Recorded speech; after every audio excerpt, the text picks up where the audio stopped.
Bien, bonjour à tous. Donc,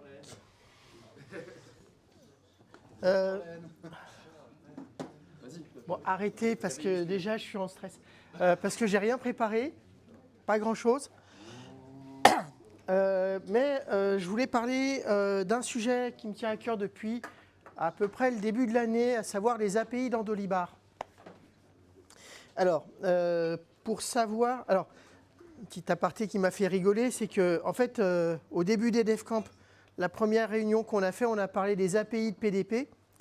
Et donc, je retourne sur les API, mais en fait, je ne sais pas si vous avez remarqué qu'il y avait un petit signal faible durant toutes les discussions qu'on a eues. À plein de moments, on a parlé des API.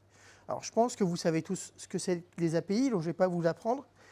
Mais vous ne connaissez peut-être pas forcément bien comment fonctionnent les API nativement dans Andolibar et comment on peut les exploiter. Et je voulais donner, non pas un retour d'expérience, mais deux autour de ça.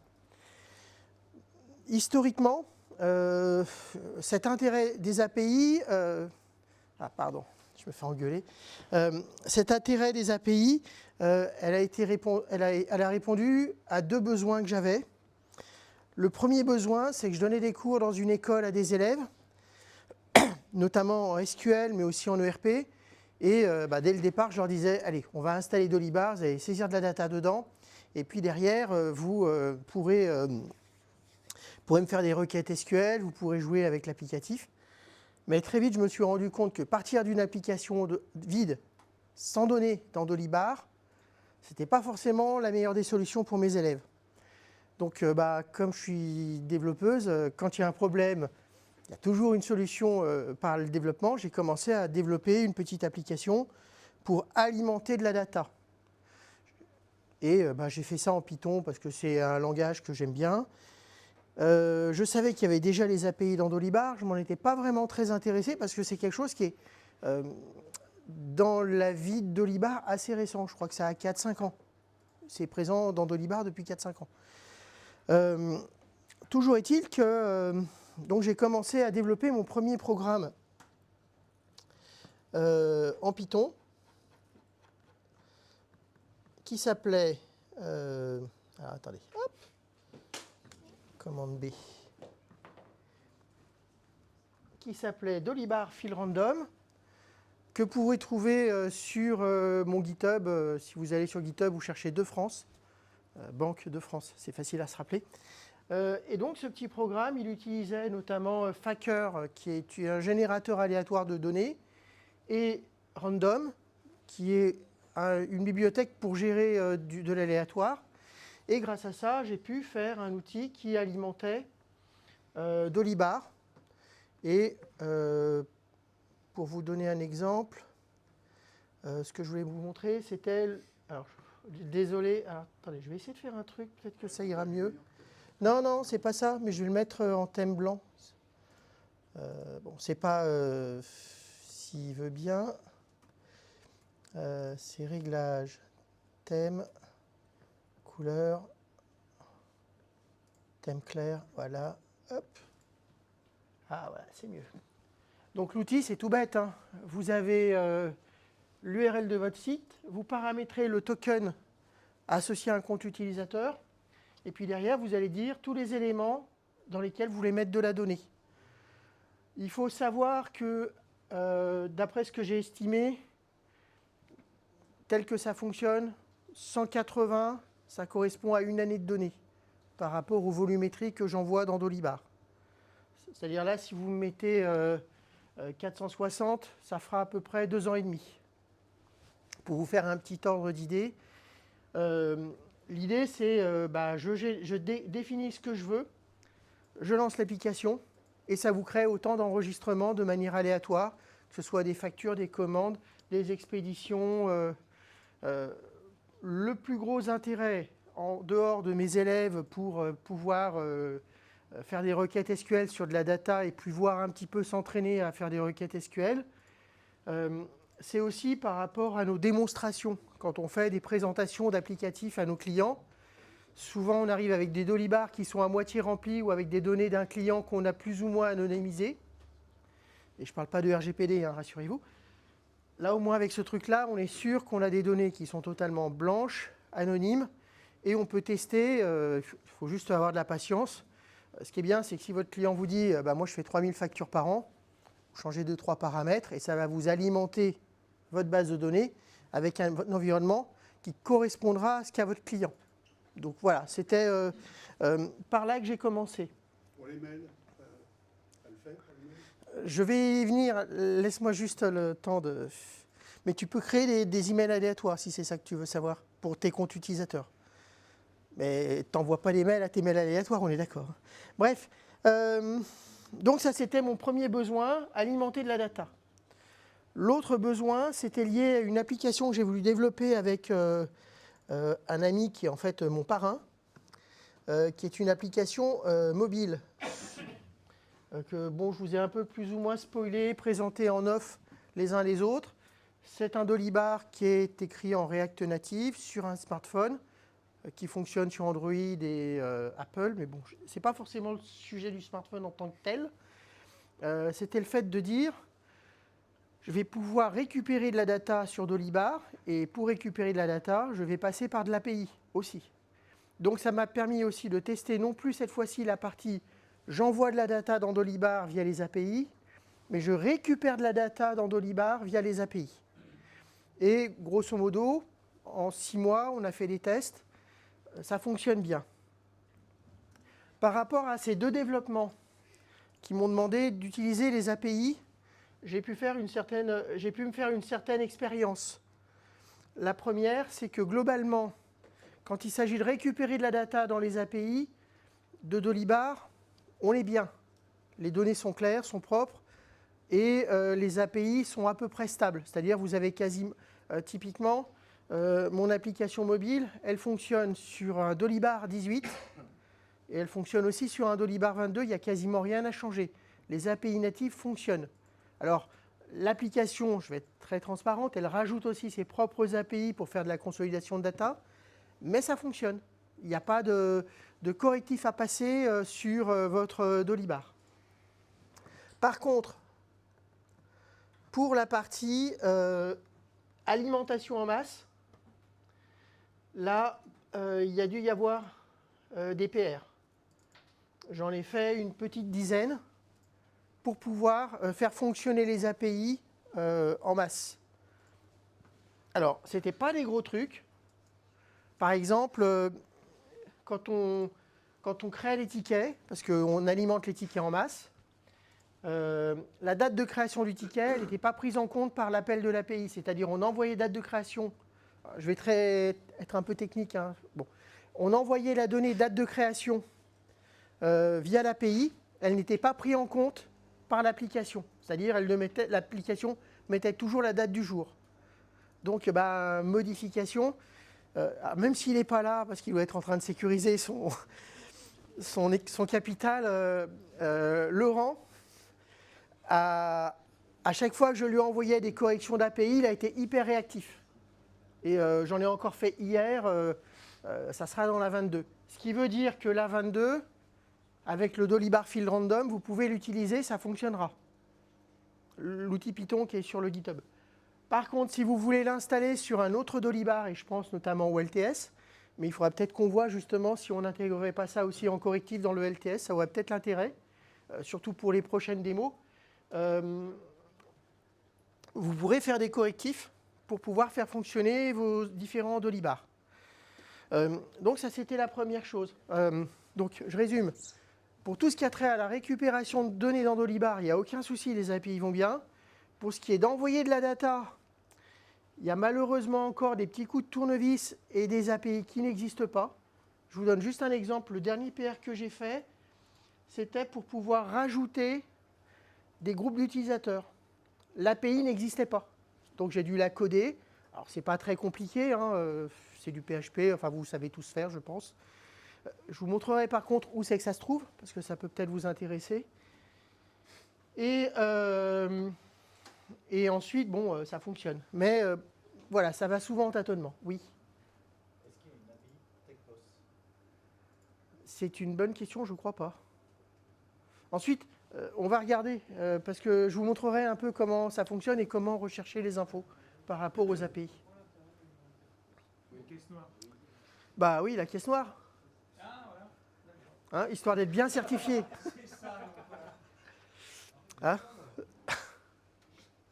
Non, mais attends, la question est très pertinente parce que ça veut dire que, en fait, je pense que ce n'est pas nécessaire d'avoir une API sur TechPost parce que les informations qui sont dans TechPost, elles viennent de Dolibar, donc on s'en fiche. La question de pourquoi avoir une API dans TechPost, c'est parce qu'on développe WP Shop, qui est une petite extension qui permet de faire les requêtes directement sur Dolibar, et que le panier de WP Shop qui est géré sur WordPress, le panier pourrait être géré dans TechPost.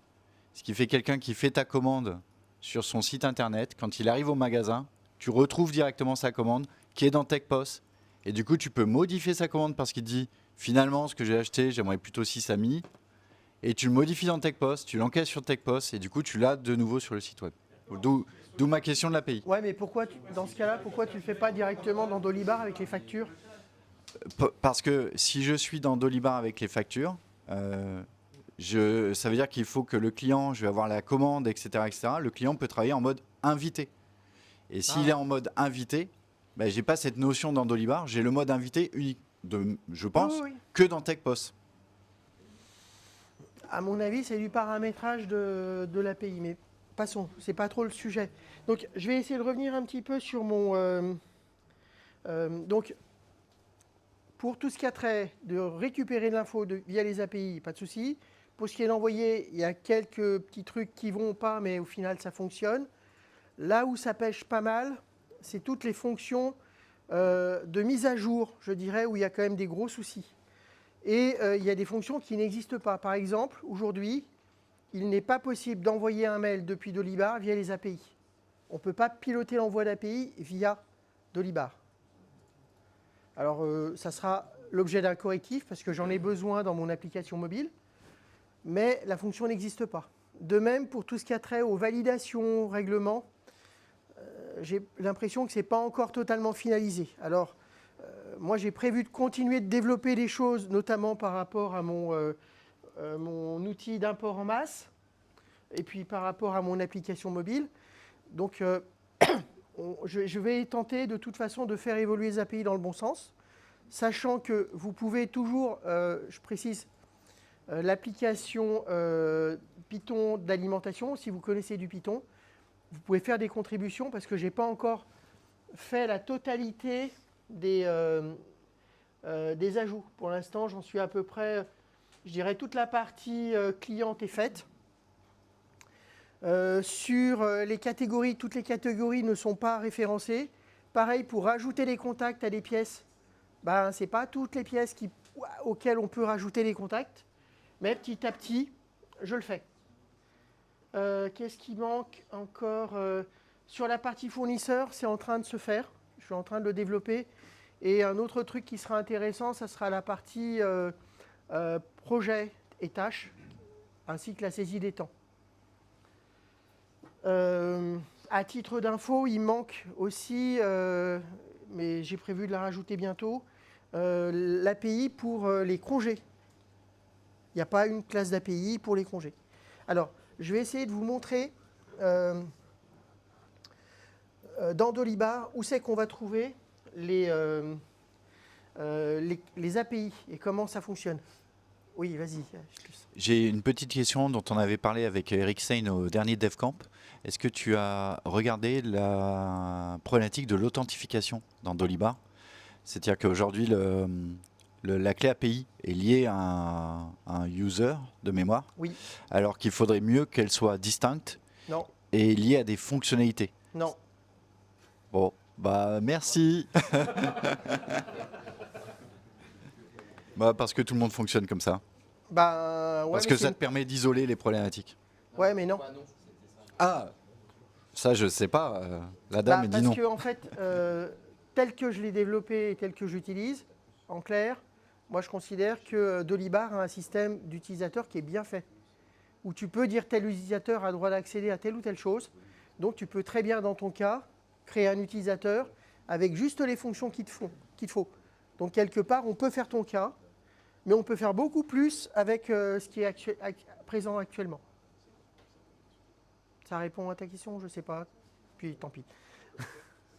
Ben, mélanger un utilisateur avec des droits, moi, ça me pose un problème intellectuel. Mais, Ah ben parce moi, que quand ça je m'en crée- pose pas, c'est nécessaire. Quand hein. je crée le utilisateur qui s'appelle API REST, pour lui dire API REST commerce, API REST, et que c'est un utilisateur, bah, visuellement et tout, ça me Alors va pas. déjà, toi tu raisonnes API REST Commerce, moi je raisonne utilisateur Toto, qui a des droits sur Dolibar. Oui, c'est lui. Il s'appelle, son prénom c'est API et son nom c'est REST. Ouais. Ouais. Mais en Et fait, il a des droits le prénom. sur Dolibar, il va avoir les mêmes droits quelque part par rapport aux appels API. Mais je préfère Et la si tu technique veux- de Google qui va dire bah, je crée une clé API pour telle fonction. Bah, dans ce cas-là, tu crées un utilisateur qui est dédié à cette fonction. Donc au final, tu fais mieux. Quand tu vois les commandes où je prends la chose, quand tu vois une commande qui est passée par l'API, moi tu sais qu'elle est passée, ça Ah, mais c'est ce que je fais. Mais je trouve que c'est pas logique d'être obligé de créer un utilisateur. Enfin, c'est hyper bizarre. Quand t'as les commandes qui sont passées par l'API. Mais je ne dis pas, c'est ce que je fais. Alors. J'ai pas de problème avec ça. Mais quand j'explique ça à un humain, et tu me dis, c'est comme quand tu crées du compte courant associé et que tu deviens un banquier. Ah, je suis désolé, t'es pas banquier. Voilà. C'est juste intellectuellement, ça me pose un problème. Tu as besoin aussi, quelque part, dans le cas d'usage de l'API de Charlène, où effectivement, elle a besoin de savoir que c'est Toto qui se connecte à l'API parce que, effectivement, lui, il va avoir tel droit sur l'application. Si on avait un système que non lié à l'utilisateur, il faudra encore une couche supplémentaire pour dire la clé d'API, elle est bonne, mais que pour telle fonctionnalité, pour tel user. Oui. Et moi, je ne veux pas stocker 50 API pour avoir droit à 50 fonctions. Et on n'a pas Mais cette c'est- notion d'utilisateur par fonction dans Dolibar. C'est ça. Et je ne pense pas que ce soit dans le sens de Dolibar en plus. Mais c'est pour ça que je repose la question qui avait été posée par Eric, puisqu'il n'est pas là, Par contre- qui bosse beaucoup là-dessus. Et effectivement, le fait d'avoir dans ton utilisateur, de dire cet utilisateur-là centralise des droits Alors, dédiés à des API, je ne veux pas rentrer trop Voilà. dans... Excuse-moi, je ne veux pas rentrer dans le débat. Tu avais dit une petite question, là ça part. Et j'ai pas fini ma présentation, vous êtes gentil. Ah, t'as pas fini? Non. Alors continue dans ce cas-là. Tu me laisses encore 5-10 minutes et voilà, tu pourras poser une question. Ouais, donc, quand on veut regarder les API, où elles se trouvent, en fait, si je vais par exemple sur les expéditions, c'est dans la table, dans le champ classe, là vous allez avoir un API shipment.class. Et c'est là que vous aurez en fait la déclaration des API. On va avoir généralement les paramètres qu'on va pouvoir y transmettre, le mode d'appel, là c'est un GET. Là c'est un POST pour créer typiquement une expédition. Et pour récupérer les lignes associées à l'expédition, ben, on a ici l'URL qu'on va appeler. Alors je ne vais pas trop rentrer dans le détail, je pense qu'on a tous fait beaucoup de reverse engineering. L'application est pas mal faite par rapport à ça. Et de toute façon, vous avez aussi au niveau de l'application, quand vous activez la partie API dans Dolibar, vous avez un accès à un outil qui va vous permettre de visualiser toutes les API disponibles par élément et de les tester. Alors, justement, j'allais en parler. Présent dans les... Ah oui, juste... Tiens, c'est la ligne... Tu as lu mon papier, hein, c'est ça? Oui. À titre d'info, quand vous générez une application avec Module Builder, il y a cette partie API qui est présente. Malheureusement, c'est toujours pareil, il n'est pas forcément complète. Il y aura toujours des petites choses à rajouter. Un autre truc qui est assez embêtant, c'est quand vous faites un appel pour récupérer de la donnée associée à l'API, celle-ci va être basée sur la structure des champs qui sont définis dans la classe de l'élément. Vous savez maintenant, quand vous regardez par exemple les factures, la classe des factures, vous avez une variable tableau qui s'appelle field, avec tous les champs associés à Dolibar. Et des fois, malheureusement, ce champ field n'existe pas. Et ça manque. Ensuite, qu'est-ce que je voulais dire d'autre? Au niveau de mes développements, alors oui, finalement, je parle un petit peu de mes modules, mais ça va être très vite. J'ai commencé à rajouter dans mes développements la couche API. Alors, pour ceux qui connaissent un peu mes modules, vous aurez la couche API dans Custom Tab, dans Équipement, dans Factory, dans My List. c'est-à-dire vous allez pouvoir faire une requête SQL, un tableau, comme vous l'avez l'habitude avec MyList, et vous pourrez récupérer ce tableau via une API. Et vous l'aurez aussi dans un autre applicatif que je n'ai pas encore terminé, qui s'appelle MyList API. Alors c'est un peu l'inverse, c'est-à-dire c'est comme MyList, mais au lieu de taper de la requête SQL, vous mettrez une URL d'API et un token, pas forcément un token, et vous pourrez récupérer les données qui sont présentes dans l'API directement dans Dolibar, comme vous le faites avec MyList. Qu'est-ce que je voulais dire? Vidéo. Dernière petite chose, et là je fais un petit point pour vous aider, qui semble intéressant pour pousser les API dans Dolibar, parce que je pense que même au niveau de vos modules, c'est important de pouvoir les rendre API, de les APIser, on va dire, et de rajouter cette fonctionnalité. Il me semble qu'il serait pertinent au niveau du Dolistore de rajouter cette information comme quoi on est API inside, pour pouvoir dire à vos clients, votre module, on peut y accéder avec les API. Et aujourd'hui, j'ai pas mal de clients qui me demandent justement de rajouter ces informations et de pouvoir accéder aux données, alors que ce soit Custom Tab, que ce soit équipement ou Factory, les API. Et voilà, j'en ai terminé. Je suppose que vous avez plein de questions.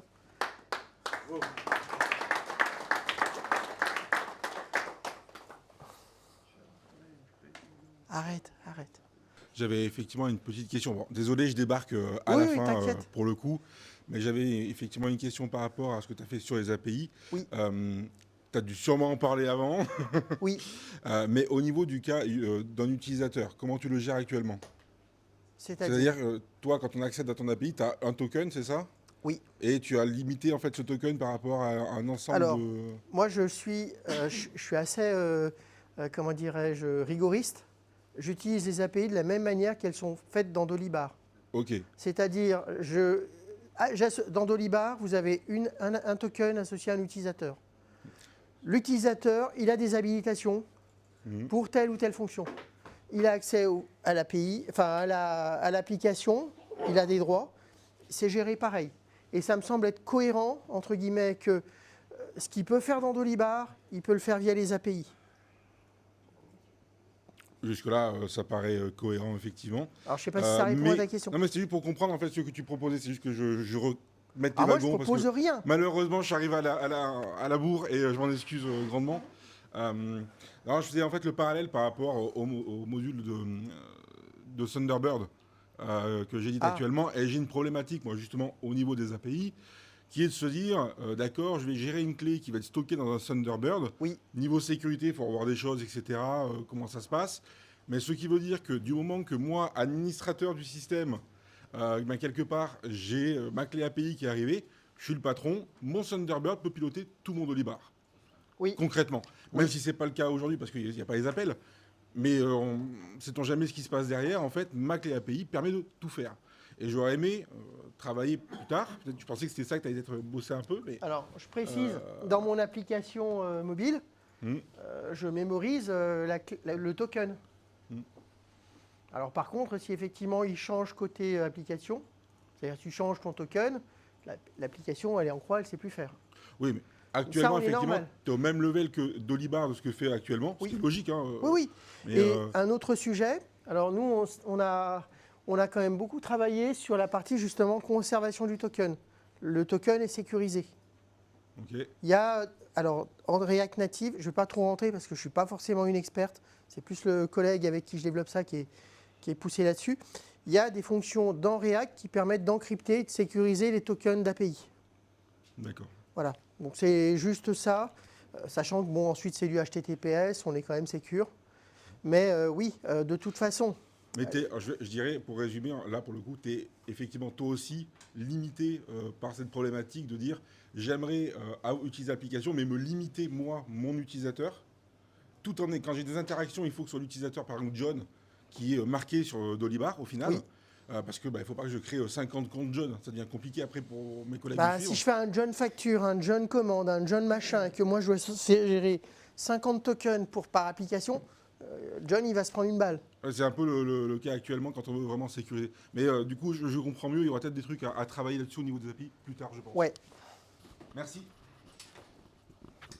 Alors, je remets une couche sur la partie séparation des users et des API.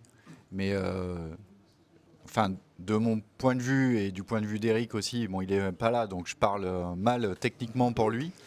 Mais effectivement, je pense qu'on a une problématique là-dessus, tant en termes de sécurité qu'en termes de logique, tout simplement. C'est-à-dire qu'une machine qui vient interagir à la place d'un user n'a pas de sens. Et elle doit faire des rôles.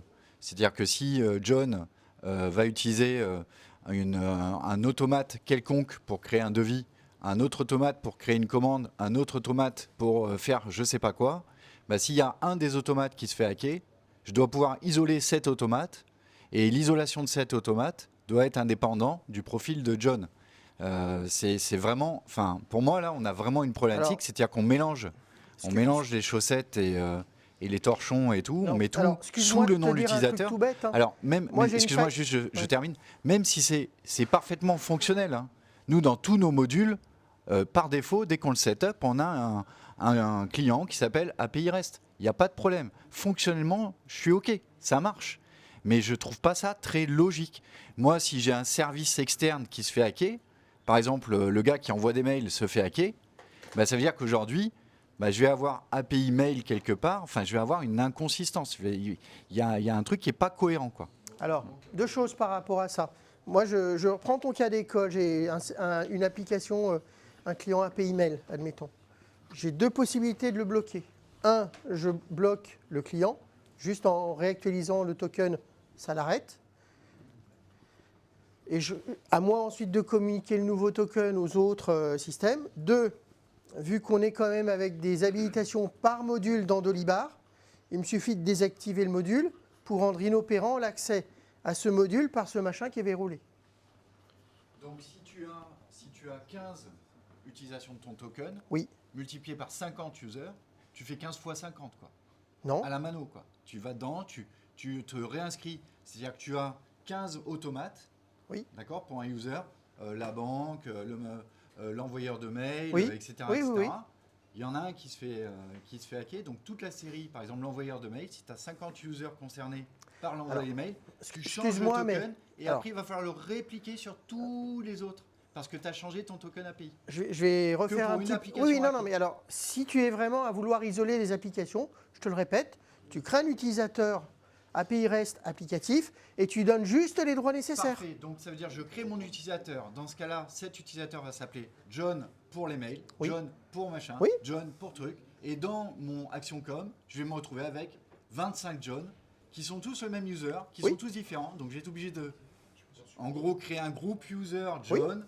Enfin, c'est l'enfer, quoi. Ben, Sincèrement, malheureusement. c'est- Attends, on a une d'un côté problématique tu veux fonctionnelle. couper au niveau des utilisations et de l'autre côté tu me dis il y en a trop. parce que Bah, je suis un utilisateur, où est le choix? Je suis un utilisateur, j'ai tel token, Oui. qui m'autorise à tel API et tel droit. Ben, que tu aies des utilisateurs différents ou que... Bah, ensuite, on a un moi, problème. je suis pas. Excuse-moi, je veux juste continuer. Je suis pas là, et puis c'est pas ce que j'ai fait dans ma présentation. Je suis pas là pour arbitrer et juger la manière dont sont gérés les tokens et les habilitations dans Dolibar. Je dis juste que par rapport à mes besoins et mes usages, ça fonctionne. Et s'il y avait un autre besoin qui était de dire d'isoler, je le ferais de cette manière. À partir de là, ben écoute, si ça ne va pas, Oh. je ne sais pas déjà comment on pourrait le mettre en place dans Dolibar, à part tout casser. Et je ne suis pas certaine que le but ce Oh. soit de tout casser. Aujourd'hui, chaque action réalisée dans Dolibar, que ce soit via l'interface ou via les API, elles sont liées à un utilisateur. Donc ça, Oui. on peut difficilement sortir de cette chose, puisqu'à chaque fois qu'il y a une méthode qui est que tu valides une facture, que tu fais... à chaque fois que tu tires un P, si je peux dire, il faut un utilisateur. Intéressant de parler de ça, mais bon. En revanche, ta problématique, Laurent, elle est logique. Tu as 15 systèmes autour de ton Dolibar qui vont venir interagir et tu veux pouvoir lui donner les permissions nécessaires. Aujourd'hui, ça n'existe pas. On doit pouvoir faire en sorte de lier des tokens à un utilisateur, parce que ça, on ne peut pas aujourd'hui y couper sans tout réécrire, et lui associer des permissions. Ça doit être possible, c'est quelque chose dont qu'on peut proposer. Mais on peut pas, aujourd'hui, c'est trop compliqué de sortir, d'avoir un token qui est isolé et qui est lié à aucun utilisateur.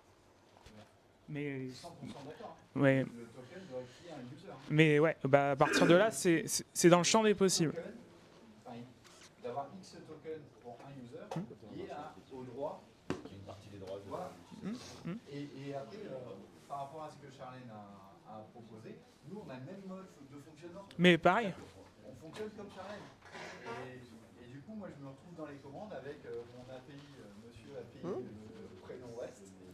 Et du coup, j'ai ça dans l'action com. mais c'est sûr que ça, c'est un modèle qui, dans le cas où d'un système complexe, ça, c'est pas Je pense pérenne. Ouais, En c'est plus, sûr. je pense que là, le problème n'est pas forcément lié à la gestion des API, mais plus au fait que chaque action que tu fais va se retrouver dans l'action com.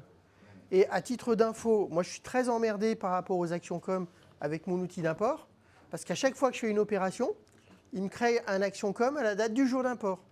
Et pas par défaut. Et moi, le problème, c'est que non, tu le lances direct, ça fait comme ça. Alors, tu peux peut-être le paramétrer, mais moi, le but du jeu, c'était, je pars d'un Dolibar, j'active les modules qui m'intéressent, je crée un utilisateur avec l'API token, et je lance la moulinette. Je touche à aucun autre paramétrage dans Dolibar. Aujourd'hui, je ne peux pas par rapport à ce truc-là.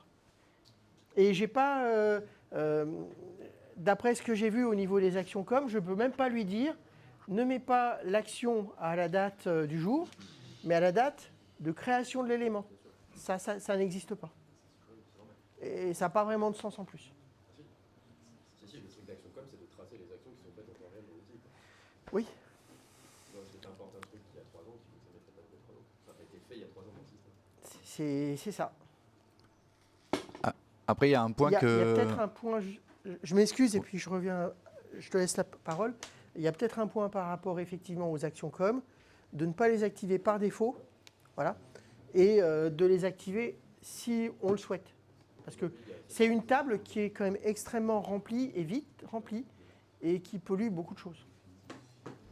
Un point qui serait très intéressant que Charlène a soulevé, c'est pour toute la communauté d'Olibar, moi, enfin que je trouve vraiment, c'est une super idée pour les utilisateurs, c'est le tag API compatible.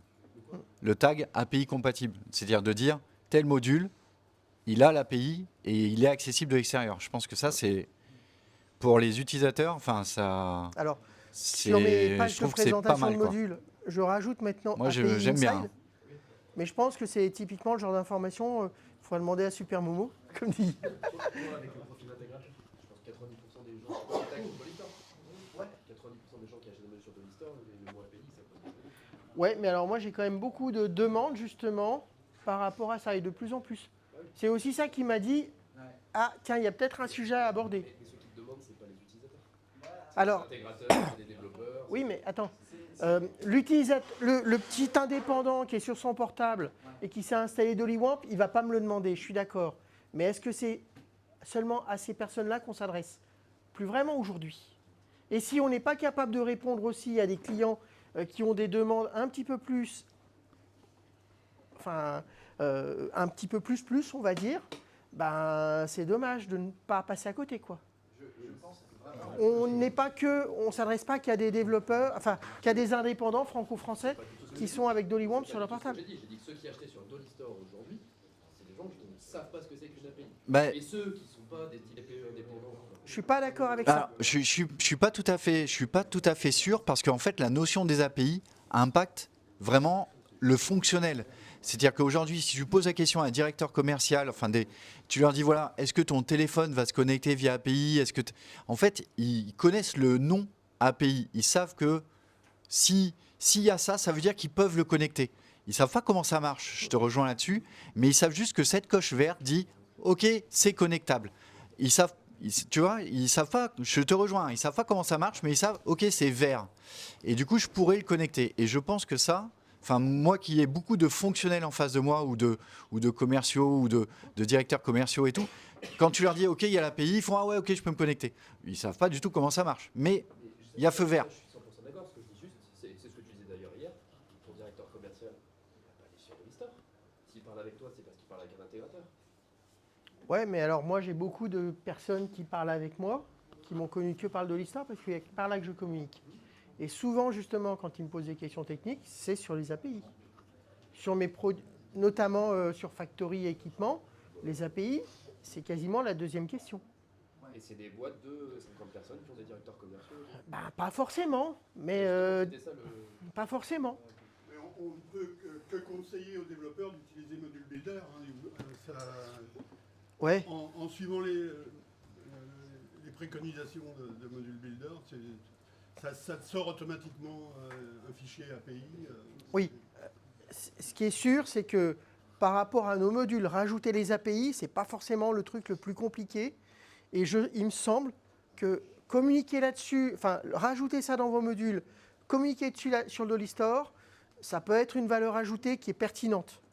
Et ça donne aussi, et je suis désolé de le dire comme ça, un gage de qualité envers vos clients. Parce que le mec, il achète un module, il dit « Waouh, en plus, il y a les API, ah bah ça doit être sérieux. » Voilà, c'est tout. On a aussi cette image d'avoir de la légitimité par rapport à nos modules.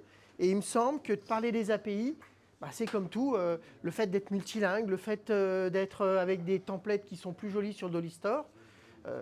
Désolé d'être un peu la commerçante de l'histoire, hein, mais c'est aussi le nerf de la guerre. Hein. Mais j'ai pas dit qu'il fallait pas mettre API compatible sur le Dollistor. Ouais.